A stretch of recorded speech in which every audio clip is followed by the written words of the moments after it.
Welcome back to another episode on News from the Heart with Swami Chetanananda. I'm Heather George, and today we're talking a little bit about the political goings on in the world outside of the United States. For example, right now, Britain's just had their elections, and in general, it sounds like the Conservatives have taken the majority of the seats. And I thought it would be interesting mostly to get your take on what that means in the face of politics in general in the world and what's going on right now. Well, the Conservatives have won in England. Not really a surprise. And the thing that you can understand is happening in England as well as in the United States is that the people with all the money are able to control the media, and in controlling the media, even like you look at your computer and all the advertising on it these days, there is such an extraordinary science that has developed around the whole skill of convincing people, of selling, and there has been extraordinary amount of work done by the military in understanding what they need to do to convince people that going to war or that fighting a war is in their interest. That, now we are convinced that the interests of the wealthy are the same as the interests of the whole of the community. And this really may not be the case. I think one of the reasons why as you know, I like Bernie Sanders is because he is clearly focused on the interests of the people in the United States, anyway, who don't have a trust fund or an opportunity for a big inheritance. They don't have, by now, even very good educations. And they may not have jobs even. So I think that England's Conservative Party is the party of the uber wealthy. And I think that they are deciding to probably separate themselves from the European Union because the European Union has enormous problems. And so they're ready to convince the electorate that that's in their best interest. And I have no opinion about that particular issue. I don't know what's exactly in the best interest in England in the long term. But I do think, I have two things to say about it all.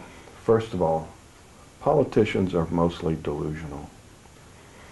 You look at what's going on in Europe, what has happened over the last 15 years in the emergence of the European Union, and mostly it is about German egotism, the phony sense of German destiny in Europe, and their willingness to lie to themselves about the integrity of other countries' politicians for the sake of creating a framework which they had imagined ultimately they would be able to force everybody into fitting into.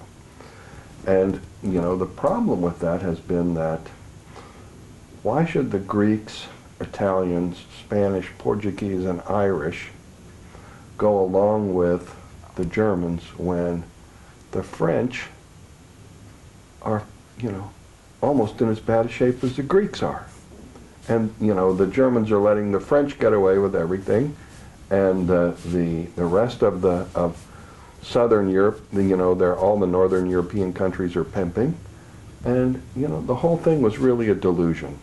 Do you think what's going on there is much different or unique in any way than what's going on here? Well, for one thing, they're in the process of trying to form a unified nation state out of a bunch of states that was forged in the United States a couple of times, and at every instance very bloodily. And that's my thought is this, I mean, I'm pretty sure they're setting some historical precedent with these elections and the way that they went in Europe. Is it a sign of the times? Is it a forecast of what's... My own expectation is that Greece will ultimately leave the European Union. I don't know if it's this year or next year or the following year. And I think that beyond that there are very major economic issues to be faced in Italy. Spain has a 23% unemployment rate that they're admitting to. If that's anything like the United States, then it means that their unemployment rate is probably about double that. We know for sure for people under 26, the unemployment rate in Spain is like 65%. That's astonishing. And is there hope from the conservatives that they're going to turn that around? There's no hope. No, there's no hope. There's no hope for that because, first of all, the politicians are the agents of the bankers, and the bankers, have created this crisis in the world economies by inflating it, and by giving out credit, way too much money when it wasn't really justified, and now they want all their money back. They don't want to have to pay any penalty. They want the poor people and the taxpayers to pay the penalty for their arrogance so that they can, get everything that they thought they were going to get. And so short-sighted. So my first point is politicians are mostly delusional. That's also true in the United States. The Republicans are delusional. Period. Are you a Democrat? Do you pick a party? I have gone beyond parties in politics, and in fact, just when I hear you making that statement. I did. The last president I enthusiastically voted for was Jimmy Carter. I still think he was, contrary to popular opinion, I think he was the best president in our lifetime. Mm-hmm. I think the Republicans aren't willing to admit that Ronald Reagan was a complete criminal, and his personal history, and the personal history that they printed about him was a total lie. And, I would recommend anybody who's interested in contemporary American history to read a book called Supermob by Gus Russo, which is about the story of the takeover of the entertainment industry by the Chicago Mafia. Mm. So that's the first thing. Mm-hmm. Politicians are delusional. The second thing I want to say is it's really important for us to be informed more deeply than just reading the news. And the challenging aspect of our contemporary life is which news sources, which information sources do you trust? Going on the internet, I see a lot of people whom, and there are increasingly strong opinions, and it's hard to trust any of it. But I do think, for myself, I've worked out a little network of things I trust and a little network of things I read, mostly for entertainment, and a few things that I count on to be just constant garbage. Mm. So some of which are very highly capitalized, like spiffy, sophisticated portals, and some of them are, lunatics like Alex Jones. These are things that you enjoy navigating on to get your information? I don't use a lot of it to get information. I use a lot of it just to understand what the way people are viewing the issues. I'd like to know what the variety of perspectives on a topic might be. So most of my information, frankly, comes from market analysts. You know, I'm a lot more interested in debt markets and what's happening in the debt markets, because that tells me what's going on in the economies in the various countries I'm interested in the world, like India and China and the United States and Germany. So international economic blogs, there's some really good ones out there. Mm-hmm. And you know, that's mostly where I get my information. I mean, it's easy to the information about, you know, the really unfortunate circumstance in the United States where unarmed black teenagers are, you know, they're about 1/5 the number of white teenagers, and black teenagers in this country are 1/5 the number of white teenagers in this country, and yet black teenagers are being killed by police at a rate of 35-1.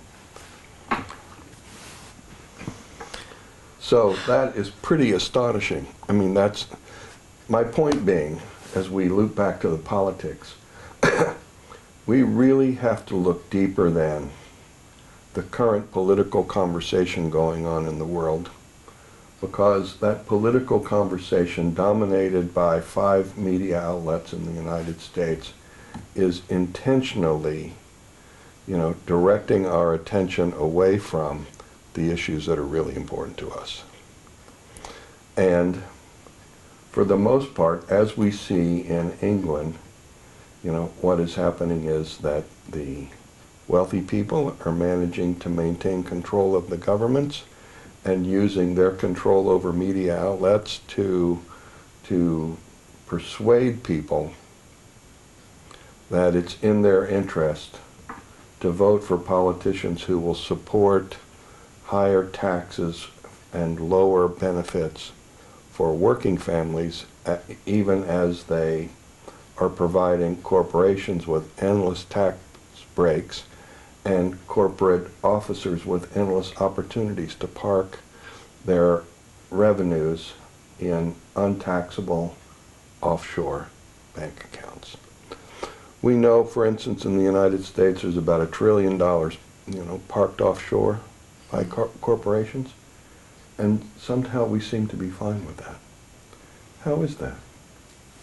And we could go on and on and on like that, but this is my take on European politics and in American politics, is that the politics have nothing to do with the political discussion in public, has nothing to do with the reality of the circumstance, and we should inform ourselves as best we can about it, and the public stance of most politicians is totally a delusion. I agree for the most part with that, and so for people who begin to see this, maybe they can go and start educating themselves through the economic sources that you're talking about. Are we past the point of return in politics? You're saying most politicians are delusional, the banks are corrupt, conservatives are now taking over political governments around. Well, I'll give you a big, for instance, Bill Clinton, who's a Democrat, you know, was the guy who really created the opportunity for private prisons to come into existence in the United States by inflating prison populations beyond, you know, 25 times beyond any other country in the world. Who's the principal beneficiary? I mean, if we really track down the owners of private prison corporations, I think you would be really interested to discover the names of those people and their personal histories. Bill Clinton did this. Bill Clinton is the guy who rolled back the Glass-Steagall Act that allowed for the banks to begin to create all these crazy, you know, speculative products like derivatives that caused the collapse of those markets, which caused the 2005 financial crisis. Yeah, Bill Clinton did right, that. These are Democrats, so as much as you're saying... It was Bill Clinton who signed the law that allowed for, you know, this extreme consolidation of media sources. So what I'm saying is that now Hillary's coming along and trying to sort of position herself a little bit to the left of that and promote herself as having an interest in working people when she really doesn't. And there are lots of people who are trying to believe in her, and I appreciate that, but I think it's delusion, and I think what she's selling is delusion. And, you know, we talked about this last week, Heather. Our country is facing some really extraordinarily intense long-term issues like drought, climate change, sea level rise. There is a coming dislocation of some very huge number of people, a big percentage of our population. If we look at how much of the population of the United States lives within 50 miles of an ocean, it's at least 50% of the population. There's going to be an enormous dislocation in every major city on the East Coast, every major city in the South. So here, we have no leadership for that in that discussion. The None. system is corrupt, possibly beyond repair. Do we need that level of chaos to happen to make a change? I think we will have that level of chaos, and I think that will be our opportunity to make a change. That's kind of my thought with where I was going with the stuff in Europe. I'm looking at that. It seems like the political system can't get back in balance from where it is now. It's past the tipping point, but so is our environment. In the short term, what's going to happen is later on this year, there's going to be some big dislocation in the credit markets as Greece and possibly other countries in Southern Europe start defaulting on their bonds, on their debt payments. And that's going to send the credit markets into a major tilt. It's going to undermine the solvency of a whole bunch of banks, possibly pension funds, and we're going to see a whole big scramble both in, in all the equity markets. In the stock market, in the bond markets are going to have major league problems. And, that is going to be the beginning of sort of a recognition on the part of a large part of the the business communities in the United States and in Europe that major things need to happen. We need some chaos to make the change that needs to happen. Sadly, we have to wait until it gets so bad. Well, the shocking thing is that we have, these unbelievable bureaucrats who are working overtime to assert their agendas and deny the reality of our circumstance. It's terrible. So finally, the first thing we have to do before we can be able to really address any of these issues with any kind of sanity whatsoever is make the effort every day to really make contact with ourselves, to establish ourselves, in our own bodies and in our own hearts, beyond the tensions of our daily life, and most importantly, taking care of the people in our lives who we love and who love us and who we're really sharing our life with. If we handle the politics of our own individual personal lives well, that is the first step toward managing the politics of the larger communities we are a part of well.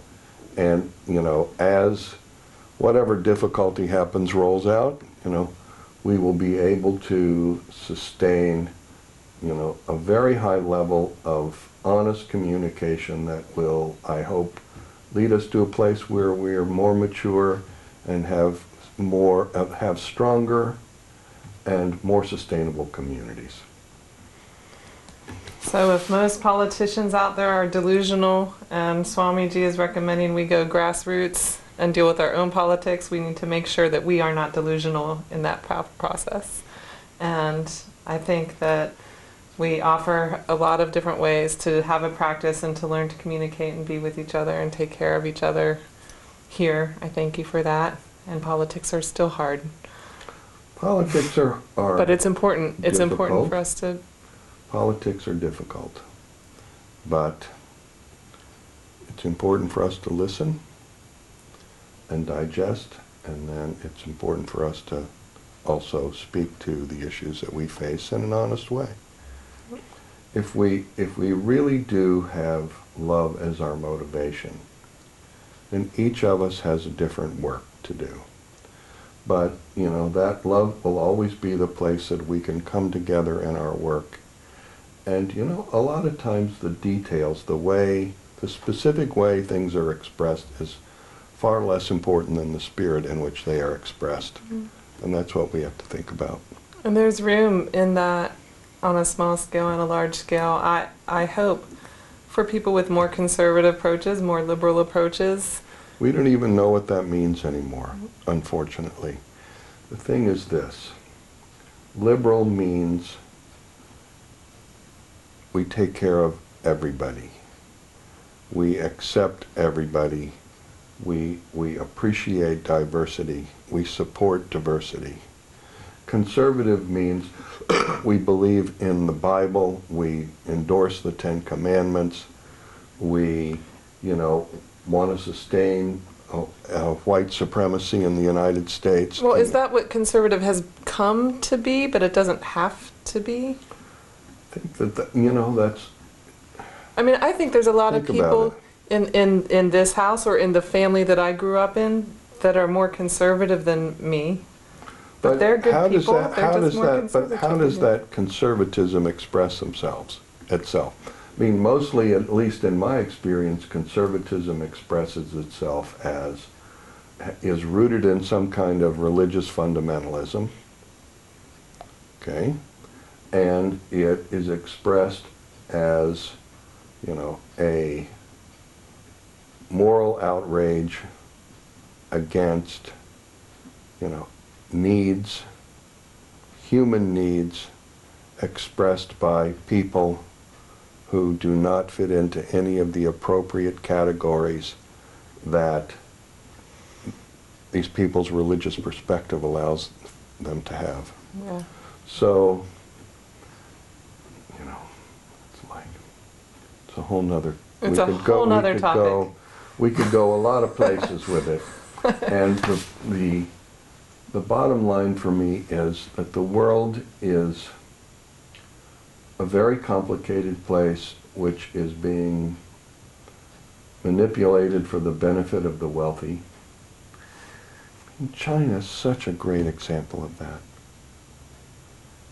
You know, cities, entire cities built where nobody lives in because the politicians of the particular state in which the city was built got money, the contractors got money, the central government people got money, everybody gave themselves money and built cities nobody lives in. Cities that are, in fact, very poorly built that nobody lives in. And now there's all this corrupt money floating around China that is completely undermining the whole character of their society. So, and that's happening in the United States as well. We see, you know, every year the percentage of people that are poor increasing, and the wealth of the 0.01% of the population increasing. We have 1 in 5 children in the United States living in poverty. Say what? Anyway, this is happening in Europe too, and it's happening all over the world, and it is part of, I think, a maturing of the capitalist perspective, which, you know, in our lifetime we will need to seriously re-examine. And I think we are going to be forced into that if we don't consciously choose to do it. That's right. Yeah. That's right. So in the meantime, everybody, get out there, get educated. If you're looking to the mainstream media only for your information to make your decisions. Dig a little deeper if you can. And come back here and join us on News from the Heart again with Swami.